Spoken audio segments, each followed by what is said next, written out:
Nganggo apa? Soflen. Mosok soklin kok nggo gawe mopok meripat. Kok soklin ta? Udah soklin. Krungu ku soklin. Soflen niku sing langsung templekke ning motor. Ditemplekke nang nggon motor. Nggih, dadi mboten usah nggih kacamata. Bisa weruh? Ya bisa. Upamane wiagaku katarak nganggo ku apa ya weruh? Ya ora nek katarak ki rak penyakit. Oh iya. Tak kira wong utang nganggo ku bisa weruh. Ya ora. Nek bisa ya kowe takon nggo kakan wiagaku sing ora mangkat sapa Agus. Weh, ya ora iso. Ora iso ya. Ngawur. Nggih. Ketone tambah luwes kewes kok anggere nganggo kaca tinggal timbangane nganggo softland. Ya niki agi napa nggih? Agi gaya. Iya, piyai. Agi gaya. Sekat Tlatah Ngayogyakarta ki plo tinggalan Suwargi Masena. Masena sida janji awake dhewe prai iki mbantu awake dhewe. Suwe ra tau ngejak we. Ning nek wetan kanggo ya nderekke karo dalange. Sapa Mas Geter Pramuji Widodo. Ya cok nderekke iki ya role Mas Geter ya iki. Nggih, sakniki sinten-sinten melu. Ha iya, saiki dadi joker kowe. Freelance nek model sakniki jenenge freelance. Freelance kuwi Freelance ki sapa-sapa geleman. Oh, sapa-sapa kena nganggo. Heeh. Ha iya. Maksude nganggo tenagane. Maksudnya iki kena dijak ngeten lho Pak Dalang. Nah, sing penting dijak ning panggung aja dijak ning ndi-ndi. Nggih ampun, ora kena. Larase pelok ya Mbak Ayu. Nggih.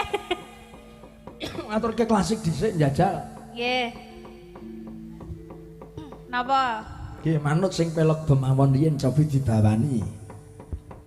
Kartur Pak Lurah, Bapak Martono, Ketua Panitia Pak Ngertijo, para sepuh sepuh alim ulama Mas Beni, lan jayanipun pepundhen kula saking Kenaya Jayan, ugi kartur Mbah Kantong.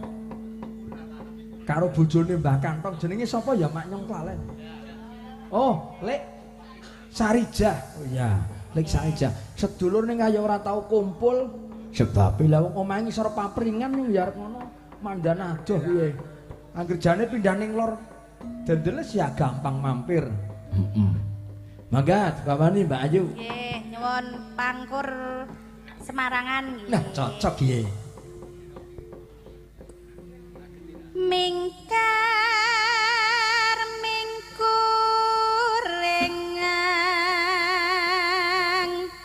kara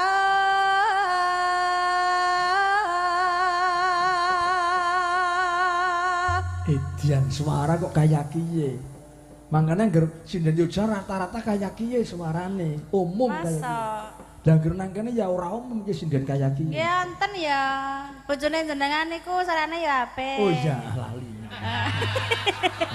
Lho masa bojone dhewe ra iso dialem. Iya ya nyong lali urung alem bojoku ya Mbak. Mbak Ayu, ki bojoku ki sing alus ki ora ming suarane tok. Napa? Ning pipine ya alus. Nggih niku mergane jenengan openi. Nggih Beda karo Kusnul, kae Kusnul kan najan umure luwih enom ning pipine cemang-cemong.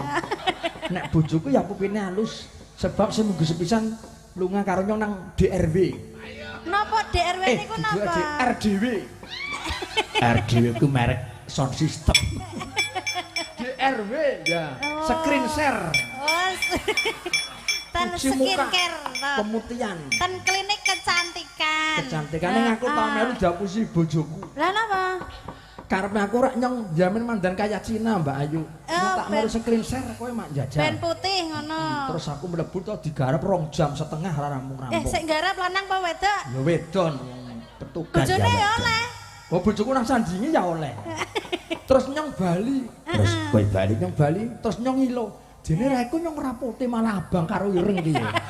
Ya ora putih wong bola-bali. Prosese kok ya. Bareng nyong cuci muka kowe Mbak Ayu nyong tak gawa mancing, bali abang ireng abang. Lah jenengan ki ngerti perawatan kok ya mah mancing lho. Ya karang hiburan. Jenenge perawatan niku mboten oleh kena srengenge. Oh, dadi kudune ya ning omah wae. Diimbu ning jero kamar kaya. Heeh, sarungan. Oh, nyong ngerti adikku ambar berarti kiye ora tau metu saka kamar berarti kiye. Lah napa? Diimbu nang jero kamar kiye. Ora meng raine pupune sikile Kuwi ya putih kabeh. Mateng Ning jangan tanya kowe mbar sesuk ning di bojo kowe jajan. Piye jajan? Ngasai gerabah, ngasai katel. Bali kembali semula ireng denteng kowe. Lah niki wis genah wong lanang urung ta ambar ki? Urung. Urung. Iki arep dadi manten tahun ngarep. Tahun pira? Tahun pira le dadi? Nek ora nalangane Gusti Allah 2100 ki. Ya wis muda. Lah kok suwe. Rong tahun meneh, wis tahun meneh ya Mbak, tahun meneh. Ya, iki manut nyong yuk. Kita kandhane ra ngandel. Piye? Kowe gandeng tahun iki pedhot. Ora percaya putus tenan kowe. Karo sapa wong? Malah jenengan pujek-pujeke pedhot ki. Lho nyong ngerti wetone adikku, kowe tak omong bar kowe aja pacaran karo wong ngalor ngitan tahun iki ana wong seneng kowe. Omahe ngendi? Omahe Kecamatan Bener. Jenenge sapa? Jenenge Mbah Kandar iki. Umure 82. Lha penggemarku ki banget. nyong ngomong karo adikku kowe aja ki goda mbar ki goda. Temenan yuk. Agak 3 sasi geger putus. Mbah Kandar. Mulane saiki ATM-e mampet ora tau disawer. Ya, modar kowe mbar. Golek iki sing tuwa sugih apa sing enom sugih to? Nek kowe iki sing seneng Mbah Kandar, nek ambar iki ora. Oh, ngono. Kono ngoyak-oyak bae. Nyong ya ngomong kapan lah jeng lampar Mbah, mangke sing mangsuli kula nyong kamase kula. Mbah Kandar. Ora sida, ora sida. Saiki malah dendam karo ambar iki. Bareng ambar disenengi wong gombong terus dheweke panas. Wong gombong saiki ya putus asa, jengkel. Ora tau nonton nyong. Sapa wong gombong? Seneng ambar disangi Mbah Kandar. Jenenge sapa? Jenenge Mas Bima. Dia ya nonton. Wong wis ora tau nonton jengkel ya. Hah? Ono. Aduh, maaf. Kapok. Iya. Wis nek iki nesu tenan, nek iki nesu tenan nek iki. Boten. Guyon iki ming guyon. Sing seneng meh Mbah Kandar nek Bima mboten Bima. Ya. Ming Mbah Kandar sing seneng. Iya. Ngono saewu. Wong ora ketok irunge jebul ning burigong wonge. Sekang endi sekang gombong ya ra mrene iki. Matur nuwun. Ya lanjut. Karena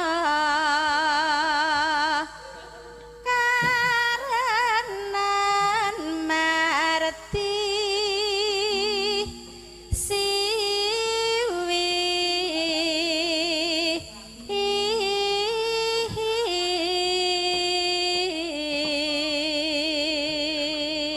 berarti sindene jenengan ki enten penggemare dhewe-dhewe nggih. Penggemar dadi komunitas penggemar sinden. Oh. KPS, komunitas penggemar sinden. Sunarpo. Heeh, nek Mas Bima ki ya penggemar Ambar. Nek Mbak Iin, Mbah Kandar, nek Mbak Iin kowe Pak Guru Solikin. Nek Mbak Warti ki sinden sepuh ya ana penggemare. Sinten? Pak Wartijo. Insinyur Wartijo saka Kutha Winangun ki penggemare. Nek Bu Nanda saya Nah nek Bu Nanda ki Pak Haji Redi ki saka Purwaja biyane kene ki. Wong nang kene ki Mbak Redi ki saka Balidono. Iya. Nek Budalang Ki Sunarpo. Ora ding. Mbak Gemujeng ta, Bu? Kok mendel mawon lho. Oh alah, kowe ora ngerti yuk nek kae bojoku anggere nyong kowe kecelakaan malah seneng.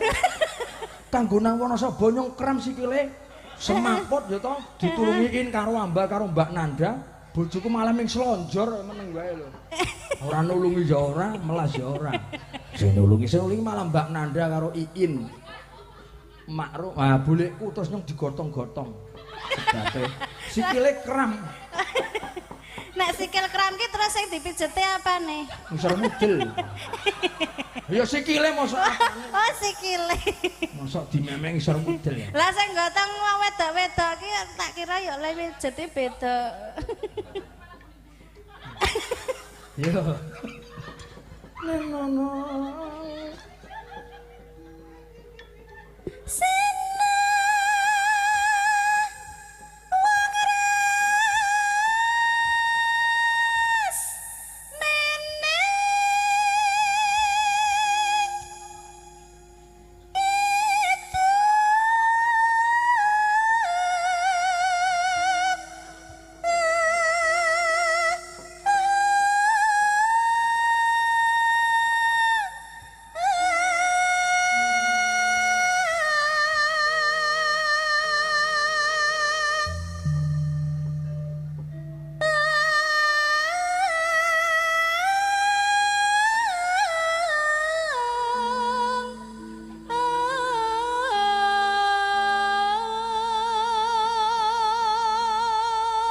ngandel temenan anggar warga laras, penampilannya apik, suaranya ya apik.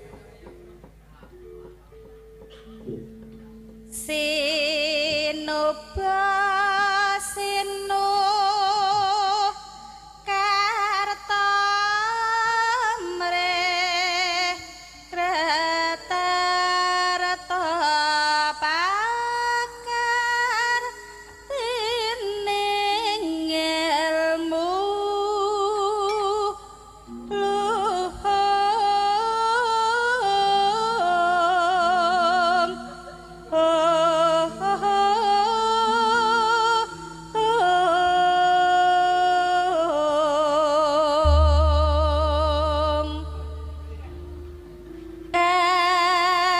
tumrap ning tanah Jawa